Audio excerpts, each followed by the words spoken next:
Thank you all for joining. My name is Devesh Lati and I represent the Next Genius Scholarship Program.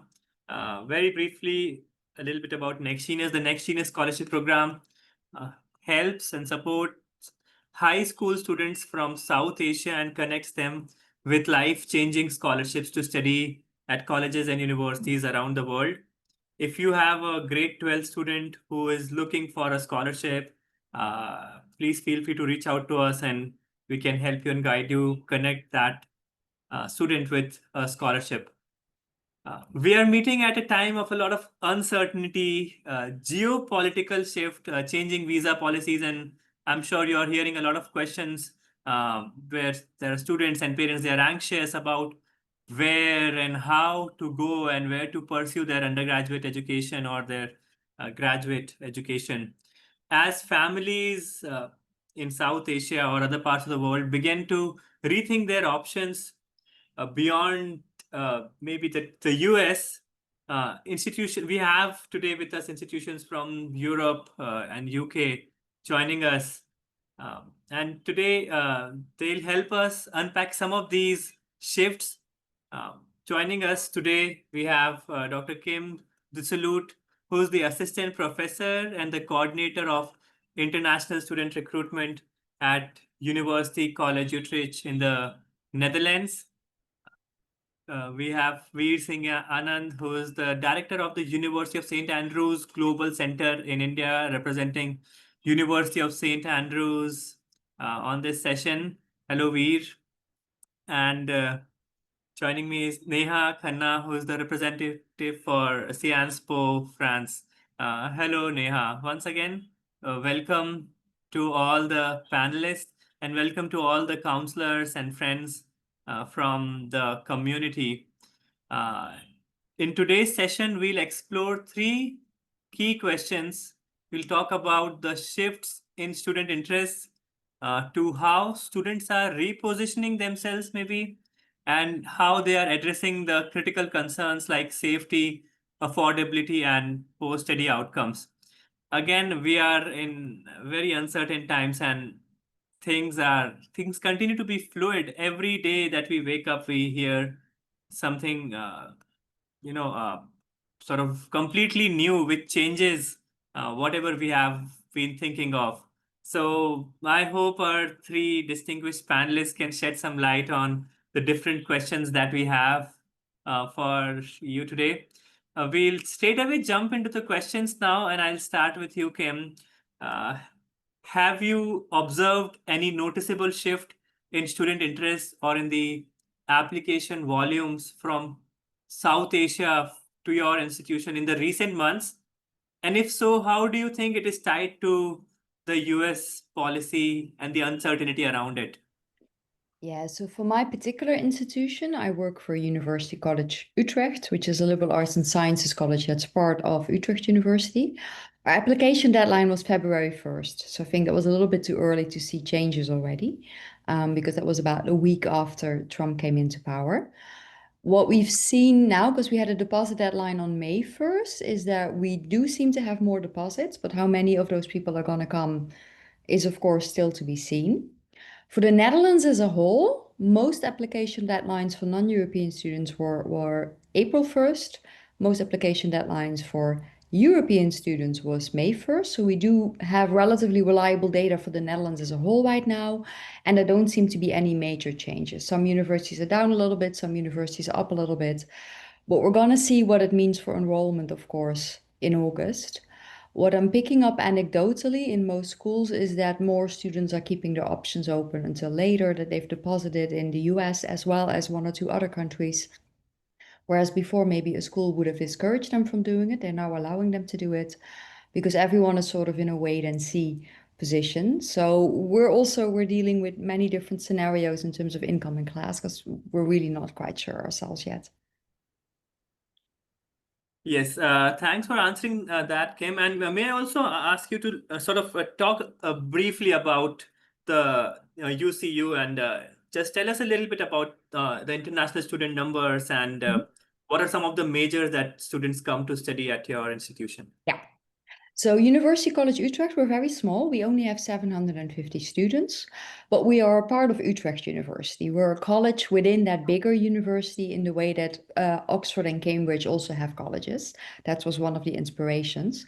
The other inspiration was the liberal arts and science schools you will find in the United States. So what that means is that students that come here, they don't study only one academic subject, but they combine multiple subjects. And that can be anything from humanities, science, and social science. It's mix and match. Most popular is social sciences, but because it is such a mix and match situation, it's hard to say anything definite. We have students who combine political science with economics and law. We have students who combine physics and mathematics with economics, but also students who do art history with history and media studies. So it's all over the place. What sets us apart from most other Dutch universities, and that will become relevant later, is that we do offer housing guaranteed for the full 2 years. So what we see mainly with Indian students is that the Indian students that we get are usually the ones that have a slightly unusual range of interests that can be hard to find options for in other places, like the UK, for instance. Fantastic. Thanks for sharing that. Let me move on to Veer. Veer, before you answer the question, maybe you can tell us a little bit about University of St. Andrews, and then in that context, tell us about if you have seen any shift in the application volumes, etc. Yeah, absolutely. So great to be here. I mean, three absolutely stunning parts of the world represented today. So great to be part of this panel. So I think Devesh, I'll answer the first part, first, and then a little bit um, touching on St. Andrews. So I think just I think Kim covered it perfectly. I think the two keywords there are anecdotal because I think we're still very much in the cycle right now. In the United Kingdom, we tend to see conditional offers. So we're still waiting on IB grades, for example, to see how many students will actually enroll. So it's still quite a fluid process. So a lot of the anecdotal evidence again suggests that, we did see a lot more inquiries come in, certainly at the beginning of the year. Going into Feb, I think that's cooled down a little bit. It is a little bit of a wait and watch scenario. But again, I'm talking from a St. Andrews perspective where comparatively we do have fairly strict and higher grade requirements. So, I'm not sure how this may translate to other universities in the United Kingdom. Um, but I think it's not just what's happened in the US, but I think it's also the fact that just studying abroad right now for Indian students, Asian students has become more expensive. Exchange rates have gone up. You're talking about just living costs having gone up. Kim touched on accommodation, but everything just adds into that.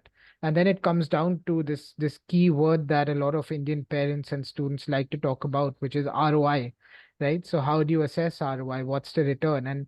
And then it comes down to, do those non tangible returns actually outweigh the more tangible returns, and then you talk about the network and you talk about what you learn in the classroom and the environment that universities create for you. So I think that's the challenge, and I think the landscape was changing even prior to what's happened in the United States. I think we were seeing a lot more Indian students actually considering staying on in India, and there's some amazing universities that have come about and offering some interesting courses.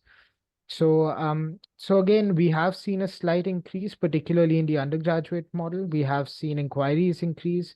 We have seen students come back and say that I was looking at particular parts of the world, but now my parents think it's not safe, but these are more anecdotal. We've not seen something overly substantive. And when it comes to our partners and agents, I think they've fed back in a similar way that they're seeing students asking about different regions, but again, how that translates and what the actual numbers say in a few months, I think is still to be seen. Yeah. So that's a bit just my view on it. Like I said, it is quite fluid at the moment. Yeah. And a little bit about St. Andrews too, please. Yeah. Yeah, so a little bit about St. Andrews. So we're a small to mid-sized university. We're about 10,000 students, primarily undergraduates, about 6,500 to 7,000 undergraduate students at St. Andrews, and quite a substantial international population as well. So around 41% tends to be from outside the UK. So St. Andrews obviously extremely, embedded in tradition and history, one of the oldest, in the UK after Oxbridge. But one of your next questions, I think, will probably prompt me to say a little bit more about the degree structure. But Scotland is slightly different in its degree structure to the rest of the UK, and I think that's where maybe this shift from the United States feeds in quite well to Scotland, and that's actually a message that we've been promoting. So traditionally, if you're looking at education in the United Kingdom, you're seeing quite a rigid system. So essentially, what you apply for is what you study. Scotland actually offers a lot more flexibility in a 4 year.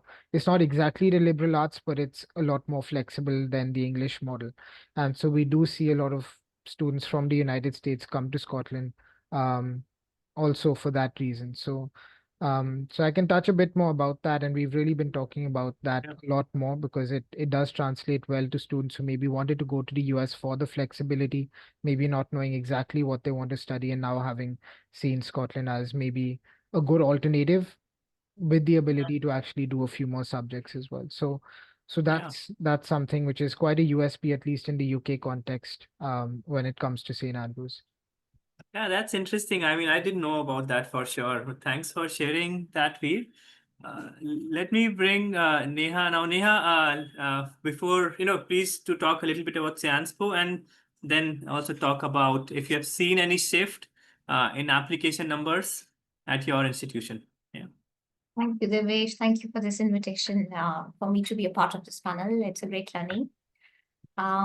Sciences Po is a university that is based in France, in Paris, and it was founded in 1872. So we've been around for more than 100 years. And it's a university that specializes in social sciences. For us, our positioning is quite unique because we are 50% international students anyway. It's social sciences, so it's a diverse crowd with 150 nationalities represented on campus, and 50% of our programs are taught in English. And because France is, I think, one of the top 5 destinations that's considered student friendly, so it's a very affordable fee structure. With the possibility of 100% scholarships at the university. So we are a part public, part private university. And the alumni network includes all the French presidents, all the French prime ministers, 5 IMF directors, and the presidents of all Fortune 500 companies. This is just to actually kind of introduce that how diverse the student body and the alumni network is. Coming to noticing a trend in increase in admissions, we've seen an overall increase by 26% in our admissions with a static steady 8% increase in our bachelor recruitment. Interestingly, our dual degrees with the US, so for our undergraduate program, it's a 3-year standard program. So 2 years in France and 1 year is compulsorily abroad at 480 partner universities. So students have to actually go and join a partner university overseas. Given that we are QS ranked number 4 university for politics and international relations, so it's like really international is core to what we are at Sciences Po. We are on the radar of Indian students and international students anyway. So with our dual degrees that are offered in the US, we've seen a 56% rise in admissions for those dual degrees, because students are actually still buying into time to see what the policy would be after spending 2 years at Sciences Po. With dual degrees, they have to spend an additional year, so a 2-year study period in the US. So we have a dual degree with Columbia University and with UC Berkeley. So these dual degrees have seen a 56% rise in applications. Oh, that's interesting. Neha, let's move on to the next question, where let me ask you a little bit about if you have made any changes in your outreach or admission strategy to position yourself as a strong alternative to the US, if does that question make sense? And have you made any changes in your general strategies? Neha, for you, yeah. Okay, I was just thinking, okay, is it for me or you're going around the panel? Yes, so actually France has been quite vocal about it, and the French press still considers academic freedom and freedom of the university. So they've been critical of the move quite vociferously. So the French press and the French government has actually kind of sent out the message. So we have offered fast visa processes to international students now. So you have a fast track visa by the French government. It's moving faster. Then Macron announced choose Europe for science and then choose France for science. So of course, inviting scientists around the world to actually consider France when it comes to research, autonomy, and a safe haven for researchers. At Sciences Po in particular, we have open positions for visiting fellowships for our colleagues from the US, and we are inviting them. There's a steady movement.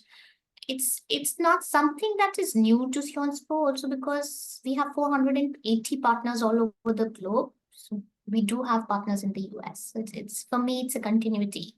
But with this continuity, now we see more applicants for this visiting fellowship program because senior researchers now want to actually look out of the US and look at other alternatives. So we have this visiting scholarship program, fellowship program, and open positions for US academics, in particular at Sciences Po. We also have an undergraduate campus in the Champagne region of France, which looks at North America in particular. So students do history, politics, economics, sociology, and law, but with the lens of looking at North America. So this process is entrenched to what we are at Sciences Po because we have a devoted campus that looks at these geopolitical issues anyway. So this transition is pretty easy for us. So we look at it as solidarity and not a rupture. So it is in continuity to what we were actually doing. So it's like inviting multiple cultural and diverse intellectual perspectives at Sciences Po and making our classroom environment richer than before. So kinds of works for us at the moment, we'll see. That's great. I think a lot of small changes here and there. Plus, of course, I think the focus on STEM at a country level is quite interesting to see. Veer, you were talking earlier about how University of St. Andrews is sort of modifying the program in some ways, but I'd love to hear your thoughts on any changes that you have made as an institution or in terms of outreach or admission strategies. Yeah, so we've not really made any changes. We've been doing the 4-year structure for a while, but I think it's just knowing that there is a substantial amount of students who look at the US for flexibility and breadth of education, whether it's a liberal arts or just generally the way that the US approaches education. And if someone's looking at an alternative to that, then, the Scottish education system with the 4 years and ability to do 3 subjects in their first few years actually is a good alternative to that. So that's the way we structure our degree, where you obviously do apply through the UCAS. You do pick, the one subject that you apply for, but in our case, we would actually allow you to pick 2 more subjects in the first year and actually can either combine another subject to make it a joint degree, and that could be across, we do all the humanities subjects and a little bit like Sciences Po, we're also quite also over 600 years old now. So a lot of the traditional humanities and arts are very strong, but equally we have a very good computer science and natural sciences departments as well.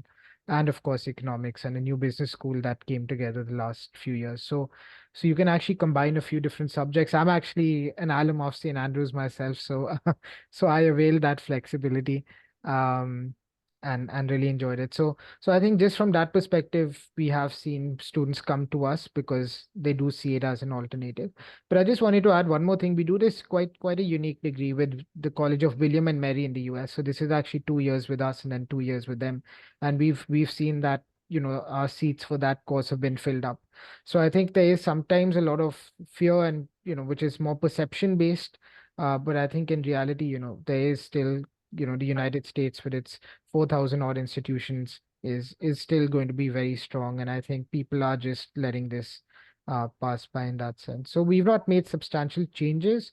We still encourage dialogue. We still encourage, like Neha mentioned, we want different perspectives in the classroom. We've got academics from all over the world. In fact, we've got exchange programs with both the institutions here on the panel as well. So Sion Spo is a very popular one, for example, with us. And so I think we're not doing anything in particular, but of course, just that our degree structure is such that it lends itself to a nice alternative to someone who's looking at a 4-year, more liberal style education. Okay, fantastic. Thanks, Veer. Kim, before we move to the next question, anything that you would like to add on this one? Not immediately, to be honest. A very similar story also for us, excellent exchange partners with Sciences as well, in fact, indeed. And several partners in the UK, but also in the US, indeed. Yeah, and beyond that, it's a wait and see kind of thing with what's going to happen in the US. Yeah. Okay, so moving on, Kim, let's start with you about how is UC Utrecht addressing any concerns around safety or affordability or post-study opportunities that certainly shape the decision making for the students and some of those students who are specifically, let's say, looking at the US. What kind of communications or opportunities do you provide to those students in general? I'm not sure I fully understand the question. Do you mean students who are looking to the US but might pivot to the Netherlands, or? Yes, Yeah, yes. okay. So the fees in the Netherlands are very affordable compared to other countries, predominantly because almost all the universities in the Netherlands are public universities, so they're government-funded universities. And the government has made it very, very clear for years now that they really care about accessibility. Because unlike in many other countries, higher education in the Netherlands is not seen as a privilege, it's seen as a right, meaning that every single person has a right to higher education and a higher education that's a good fit for them. That translates into a couple of things. One of them is that tuition fees are relatively low. Students who have a European passport, and it could be European Union, but it could also be Switzerland, Norway, Iceland, or Liechtenstein, potentially the UK again as well in the future. We're looking for some news incoming this week. Those students pay about 3,000 euros per year. So that's about 2,500. Well, what would that be? It would be about $3,000, I should say. 2,600 euros, $3,000 more or less per year. If they have a non-American passport, a non-European passport, then the tuition fee is not subsidized. And then you're looking at anywhere between 6,000 euros, about $8,000, and 20,000 euros per year. But then it really pays to shop around because each program in the Netherlands has freedom then to set their own tuition fee, and it will differ what they ask per university. So in terms of affordability, that's very much in place. Safety, same story. The Netherlands is a very safe country. We cycle everywhere. I will regularly cycle home alone at night at 11 p.m. and it's perfectly fine. There's no issues with that in any way. And then the main thing students really should be aware of is that housing is an issue in the Netherlands, as it is in most of Western Europe, I would say. But housing is not provided by universities usually. My college does provide it. We guarantee it for the full 3 years, but we're very much an exception. Because for most programs in the Netherlands, if you have a spot in the program, you will have to find housing yourself. And that means that you really need to start looking in time. Now, most of the time in the Netherlands, the programs are non-selective. And what that means is that as long as students meet the entry requirements, they can enroll. So all they need to hand in then is their grade transcript, the diploma they're going to get, or the diploma they already have, and then that will be sufficient to enroll. It's an accessibility idea. For those programs, you can register as of October 1st. You will often know within a week whether you have a spot or not. For the selective programs, that's about 20% of all the programs in the Netherlands, you would know at the latest by April whether you have a spot or not. The moment you know that, April, May, start looking for a room and start looking for housing also outside of the city that you're going to study in. There are lots of smaller towns surrounding university cities usually. And it's really easy with public transport and with bicycling to get around. So be flexible in terms of where students are looking. Be flexible if maybe you start with a temporary rent. But that's something students really need to be aware of. They need to start looking for housing earlier. They need to assume and expect it's gonna take time and energy to find a place to live, because that's different from other countries in which you would be given that housing. In itself, we cannot give any guarantees there. We can only make sure that you have all realistic expectations and give you advice about what would increase your chances. But that's the downside of the Netherlands. The plus side, again, is that accessibility, the very affordable fees, very high quality education, no matter what university you're looking at. Yeah, does that answer your question? Yes, no, absolutely. Thanks for answering that, Kim. Neha, your thoughts on this one? You're on mute. So about accommodation, for us, it is guaranteed to the undergraduate students. So that means we won't offer you an admission if we can't accommodate you. And we won't give you an admission if we can fund you by 50%. So that means our entire student body is funded by 50%. It starts with a 50% subsidy on your fee. So housing is guaranteed for us.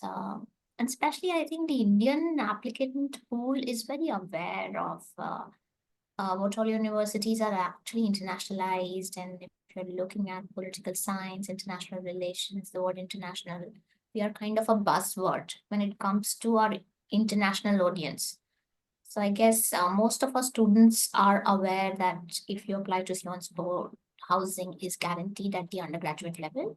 But this is not the case for our graduate students. So that means they have to then apply to subsidized accommodation offered by the French government. But then again, they start very earlier on, and 100% of them kind of secure an accommodation. I've not seen any confusion regarding that. Okay. And how about the post-study opportunities for international students? So it is a 2-year post-study visa after your master program in France. So that's the French government policy. For us, if you're looking for a job after your undergraduate degree in social sciences, just like India, no degree in social sciences in Europe is going to get you a job because you specialize at the master level. So we are not the right fit for candidates who are looking to find employment immediately after their undergraduate program, simply because we don't let you specialize at the undergraduate level. But yeah, the post-study visa is guaranteed, and the access to a master program is also guaranteed. So that means if you apply to us at the undergraduate level and we offer you admissions, you continue to the master track as year 4. So your master year 1 is actually year 4. So then you are a bona fide student of Sciences Po. So that means for an exchange program, if you're at Harvard or MIT, if like the situation allows, or at the LSE or Keio University in Japan, and if you want to come back to do your master program at Sciences Po, you're very welcome to. You don't have to apply as an international student. You're one of us. But if you want to stay back at Keio or Oxford or Cambridge or King's or University of Sydney, we are all partners of Sciences Po. Well, you have to apply as a fresh applicant, but not to us again. Got it. Thanks, Neha. Veer, anything that you would like to add on this one before we move on to the Q&A? Yeah, sorry. So accommodation or post-study or Yes, either of this. I mean, accommodation, post-study, safety, any of these things that you want to touch yeah, I mean, I'll touch on safety just because I tend to I think undersell St. Andrews a little bit, but it's an extremely safe place. And in fact, we really don't have any cases of any sort of aggression or crime or anything of that sort. But that's also because we're more of a campus. And I think that's something maybe for counselors and the audience to note is when you're looking at the United Kingdom, I found there's two very distinct type of universities. So you can have some of the older ones, St. Andrews, Durham, Oxford, Cambridge, they're more campus style. And so a lot of the student journey is around what happens in the campus. And then you've got some of the other universities like an LSE or a UCL or Manchester, which are based in the cities. And it's a very different type of student experience. And of course, every city will come with, some safety concerns and basic common sense should apply. But you tend to find that campuses are a more protected environment for students in that sense. I can't talk for others, but at St. Andrews, we guarantee first year accommodation, and post that, we're one of the few who actually allow St. Andrews, allow students to stay on for all 4 years. So you need to apply for that. And I would just really support what Kim said, apply early. You want to get the best option for yourself, and these do run out in student towns and smaller towns as well. So you can do that. From a post-study perspective, it's the same visa that's given to all the 4 countries in the UK.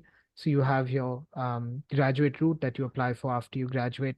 And there was some talk around, some more research that had come out for something related to the policy that they're coming up with now, where they said they might reduce the post study and so on, but that's something that's still being spoken about. But even if it is, we'll still have a substantial amount of 18 months to 2 years. So I think in that sense, there's a lot of support there. And I just want to add that there's actually additional support that Scotland is giving, because Scotland is quite open to international students coming in, and there are actually some Scottish specific advantages that students do get, when it comes to work and training and so on. So I think just that students should look at that as well.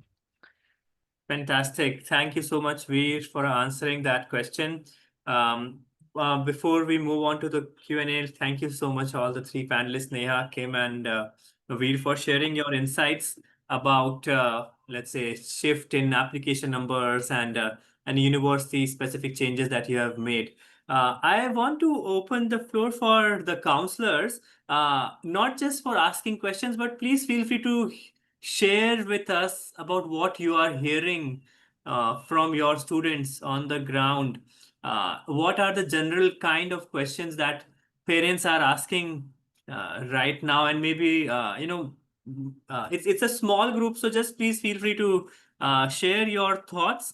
And if you have questions, please feel free to share your questions as well. I see a lot of familiar names and friends, so hello to So some of the you will just, counselors here. if you just raise your hand, maybe I'll just, or you'll be able to unmute yourself now and just share your questions, or, share your thoughts and perspective here. Tanima, you're on mute. 1 second. You can unmute yourself. Oh, 1 second. Yeah, just try now once. Yeah. Yeah. Hi, Devesh. So yeah, I do know Veer very well. So I think what is happening is a lot of people are wanting to explore Europe. Now that's the biggest shift that has happened, and I'm seeing the kind of applications, kids who are extremely bright, and I just want to know what is the value of SAT if kids take for the Europe or UK admissions now, because they are taking SATs, and the bent of mind is completely towards EU. One, it is economical. Second, it is reachable. Like parents are like, it is very close. If something happens, we can reach out to our child. Right? So Europe is on the charts, like be it UK and be it Europe. People are wanting to explore. And the challenge as a counselor I'm facing is the English taught programs in Europe. So that is the only challenge we are facing, because, and also the user experience. When I talk about user experience, the kind of portals we use for Netherlands, that is the study link, right? It crashes so many times. And all the kids are complaining why, so I feel this is where the systems also have to be strong, because if the kids are like, UCAS is very strong, Common App is very strong, but when we do Europe applications, there are a lot of glitches. I have to admit, it's the lot of first time I Netherlands. hear this, so I'm not sure. It's the first time I hear of this. No, we face it every year. We faced it last year also on Study Link, and this year also. This is something I faced consequently for 2 years. I'm not sure what to reply there. It's the first time I hear of this. No, because we've done Netherlands, in Netherlands, we've done Amsterdam and all of it. So we have always faced it. Okay. Yeah, I don't know. Like I said, it's So that's an application. As an application part, we see those glitches. So I think that, and then it's very difficult for us to reach out to somebody. Like UK and US has a very strong outreach. But for Europe, we have to take it, who knows. That's how we reach out. So what if you are there's a Facebook group called the Dutch Higher Education Counselor and Admissions Group. There is a Google document in there with the contact persons for pretty much every single Dutch university in there. So if you want to reach any of us, feel free to go to that document. I will share the link in a moment. And it's also, if you know anyone in the Netherlands, they can pretty much always put you in touch with any other Dutch university. So do feel free to reach out to us at any moment. The study link, I don't know. Feel free to Yeah. put it in an email to me if you like, because all it's the the kids- first time I hear of it. So No, I'm not sure. This is what maybe you didn't know about it, but the kids complain that, it's very hard for us. It's not user friendly. Yeah, I'm not sure to tell you. Like I said, I speak to hundreds of counselors every year, and it's the first time I hear that they have consistent glitches. Like every now and then, yes, but consistent. Maybe is the I'm one of them who first time. experienced it. Yeah, I don't know. Yeah, so.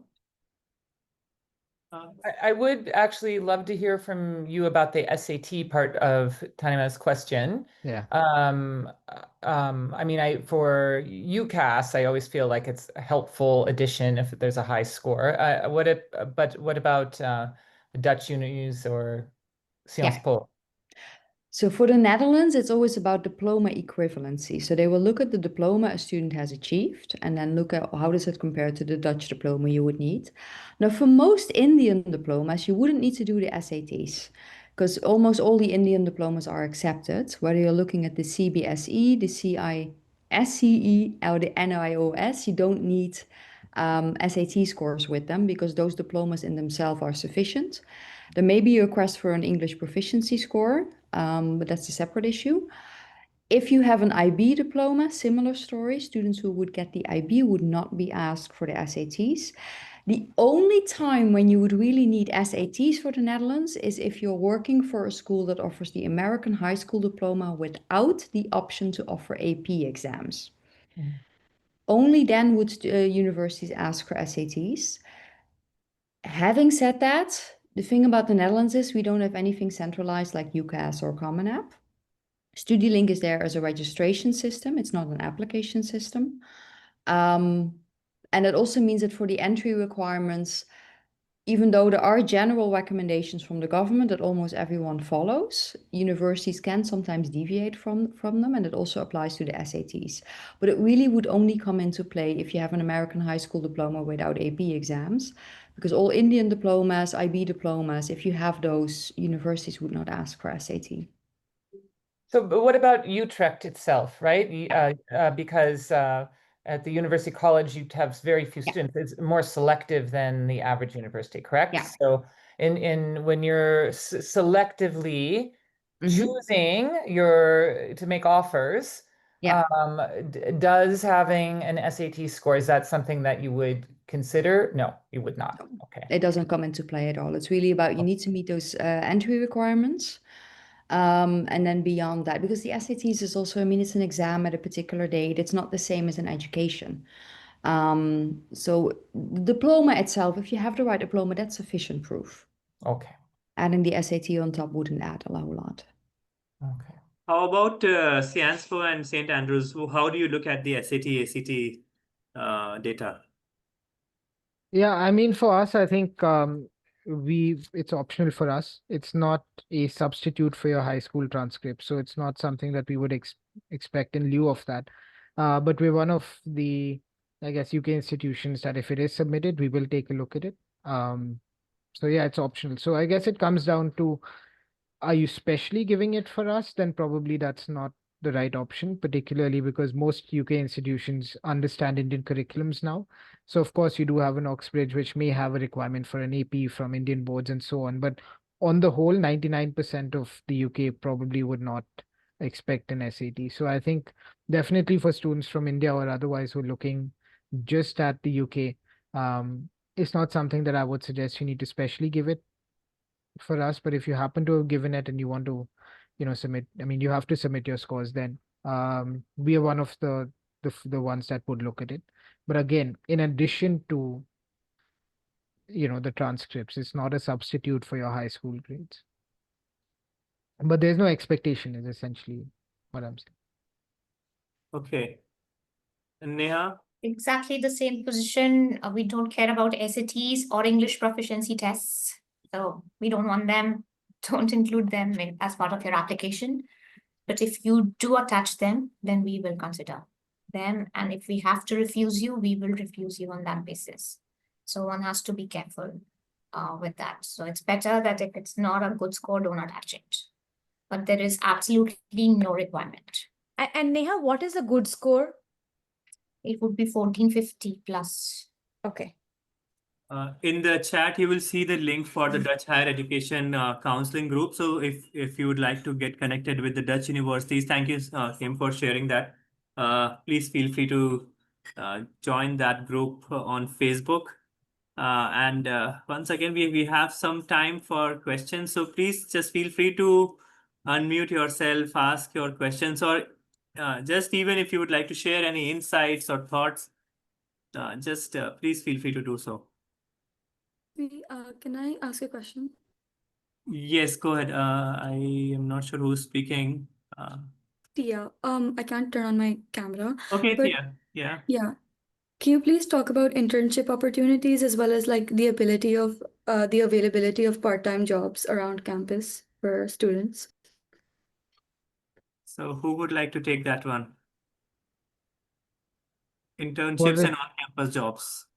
Yeah, so I mean, I can talk about I'll talk about it largely from a UK perspective rather than just St. Andrews. But technically, the visa is 20 hours of work per week while you're studying. You can work for up to 40 hours off term time. So when you're talking about part-time work, it's really important that you understand that. And whether it's freelance work, it's something else, you need to make sure that you don't exceed the limit that's set. You don't want to be in that position at all. So in terms of part-time work, it's a campus. There's a lot of student jobs available that range from, some students like to stay on in the summer and assist a professor in some research if there are opportunities there. Others want to earn some pocket money. There might be someone like myself. I used to do some part-time work at the admissions office and support as a student ambassador. That used to be a paid role as well. So there's many different opportunities. So there's some which are quite academic, and then there's some which might be less academic but still great experience, because something that I've always found with Indian students is that they fail to appreciate the importance of working different kinds of jobs when it comes to actually applying for your work after your education.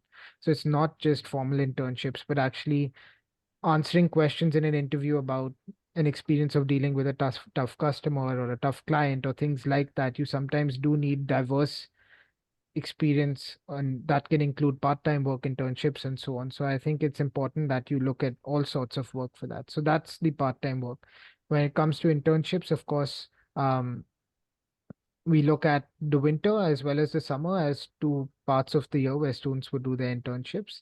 These actually are quite structured. So many companies have a structured program for this. It's all paid. And then that's actually a really good way of building your network and then getting that final job after you graduate. So we do see a lot of undergrads also stay on and work in the UK. And they often go through the internship model. So it's quite a nice way of getting your foot in the door for a job later on as well. Thank you. For Spo, I'd just add here that it's an inherent part of our curriculum. It's called a civic engagement program for the undergraduate students. They start their civic engagement in the second year of the program, where they're placed with different organizations, because we feel that training in social sciences and your experience of the society at large are not mutually exclusive. So that means if you're training US social scientists of the future, you need to be a part of the society that you're getting your education from. So it's part of the curriculum. Practitioners and academics teach at Spo. So that means like for example, if COP21, if Laurence Toubiana was heading COP21 in Paris, she's part of the classrooms at Spo as a practitioner. So Sundar Pichai, if he has the time, he's part of the classroom. Francois Hollande, before he became the president of the French Republic, was teaching economics at Spo. So that's the tradition of the classroom, where of course, if you're a bit shy, a bit of an introvert, Spo is not the place for you, because we are looking at active networkers. We are looking for you to build your CV. This said, these internships are not going to translate into jobs after your undergraduate degree. You of course have to come back for a master program. but these networking skills would be worked upon. And this is something that actually adds to your confidence when you are facing an interview board in the future. You're actually prepared how to nail that first interview. That also goes to show that your student life at Yonspo is very important. So students should be able to engage with the university that they are a part of, not just your internship, but active participants of student life on campus, because that's very much a part of your interview question when you're appearing for your first interviews for jobs. So that's about it. And at the master level, of course, it's a compulsory component in the second year. So that means then we will place you with companies internationally for you to have an internship experience, because the idea is that you're absorbed within the job market. Okay. Yeah, for the Netherlands, it's let me start with the Netherlands first. So within the Netherlands, within higher education, you have two flavors. You have on the one hand universities of applied sciences. They tend to have slightly lower entry requirements, and they really offer an education that's aimed at a specific industry or at a specific job.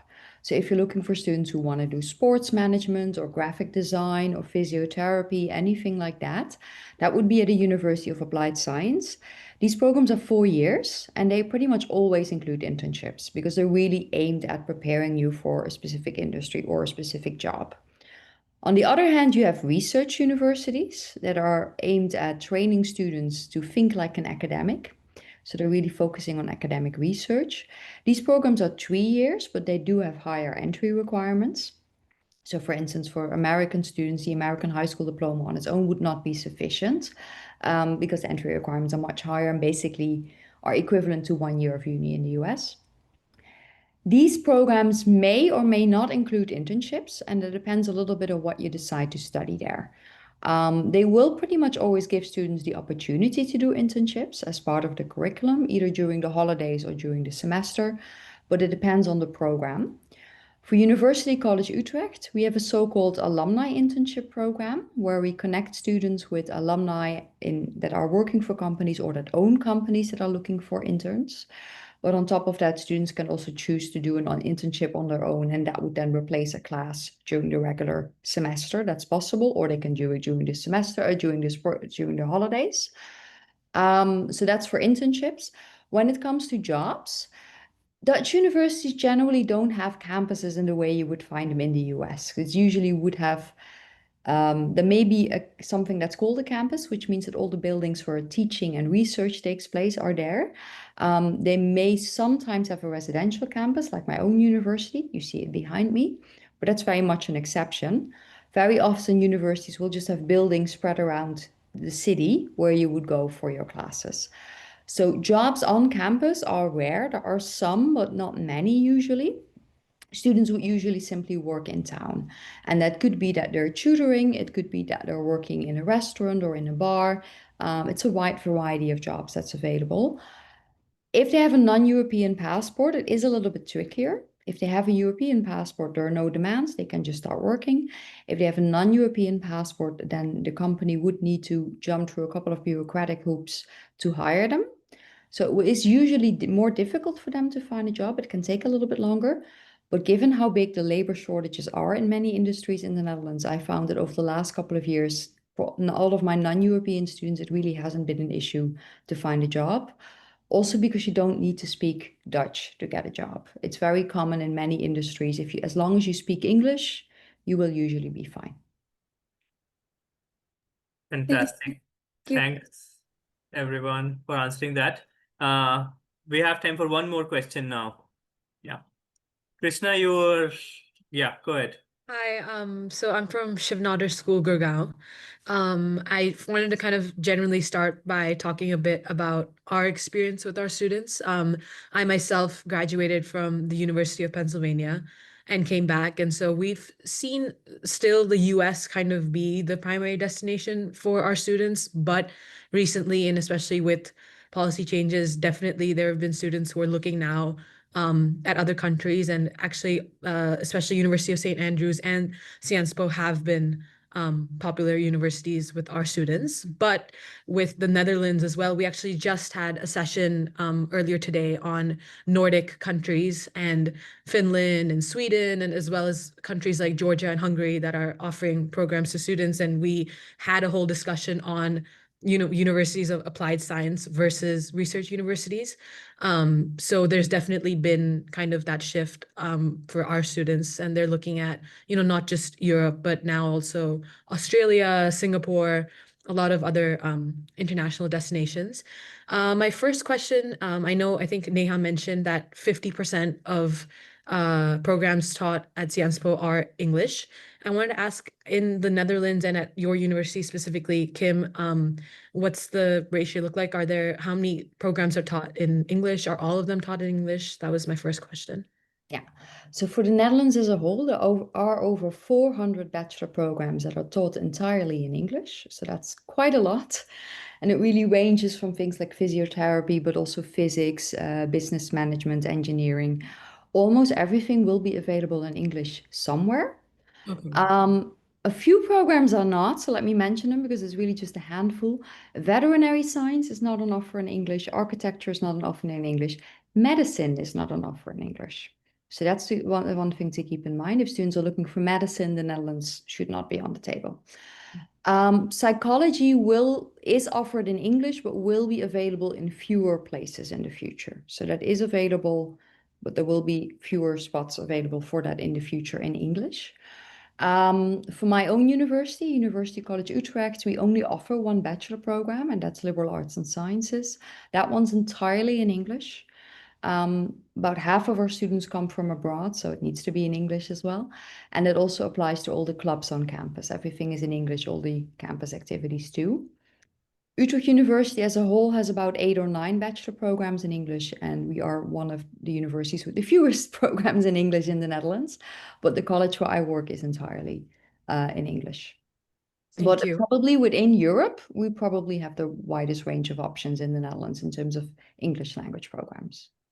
Thank you. And I also wanted to ask, generally open to all three of you, do you offer need-based financial aid to international students or only scholarships?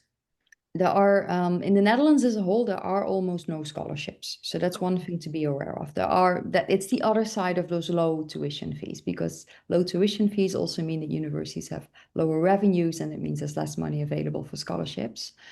My school, University College Utrecht, does have need-based scholarships, but it really is a very limited amount of money. So there's no full ride or anything like that. Having said that, if they have a European passport, there are quite a lot of financial possibilities that come with that. I don't know how many of you would have students with a European passport, but if they do, they can borrow the tuition fee from the Dutch government. And if they work at least 32 hours a month, they can also get access to student grants as well as higher loans and free public transport. For non-European students, there is almost nothing available, I'm afraid. Okay. Yeah, happy to pitch in. So we have scholarships for both. A lot of the scholarships are merit-based, but we do have some funding for need-based as well. But again, I think just to add that, I think the UK looks at scholarships slightly differently. It's going to be difficult to get a fully funded scholarship. These tend to be smaller amounts that can add to help a student and find a little bit funding, but it tends to be smaller amounts. But we do have both available, both need-based as well as merit-based. And on a lighter note, we teach in English as well, and not Scottish. So so anyway, but yeah, we've got both options, but maybe not, in the volume that the US tends to give sometimes. Right. For us, it is merit-based scholarships. It's an internal scholarship of Sciences Po. But as I mentioned earlier, that if we give an admission offer, the student starts with a 50% subsidy in fee anyway.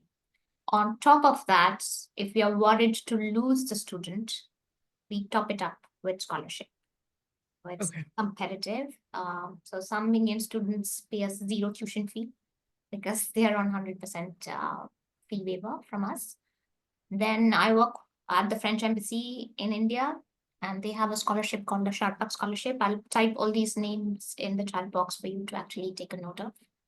and they give scholarships as well, and it's again merit-based. Thank you. And it would also be great if you could all attach like any sort of contact email or something that we can maybe reach out to you later officially through the school. That would be great as well. Thank you. Welcome. All right, thank you so much. Yes, please, if you could type your email IDs in the chat, I think that will be very helpful. Thanks to all the panelists. Thank you, Neha, Kim, Veer, for joining and agreeing to do this session with us. Thanks to all the counselors who have joined us on this session. I hope you found this helpful. Again, as we are talking, I think the situation around the world and the geopolitical scenario continues to be very fluid, and a lot of things that we discussed probably would change over the coming months or weeks. But still, at the end of the day, we are all working towards the best of the students that we are guiding and supporting. So, yeah. Once again, thank you everyone for joining, and hope you have a pleasant evening. Thank you for joining. Yes. Devesh, it was such a pleasure. And the questions were also a delight and very, very refreshing. So thank you to everyone for joining us today. Thanks so much. Thank you. Thank you. Thank you, everyone. Thank you. Bye. Thank you. Bye. Thank you.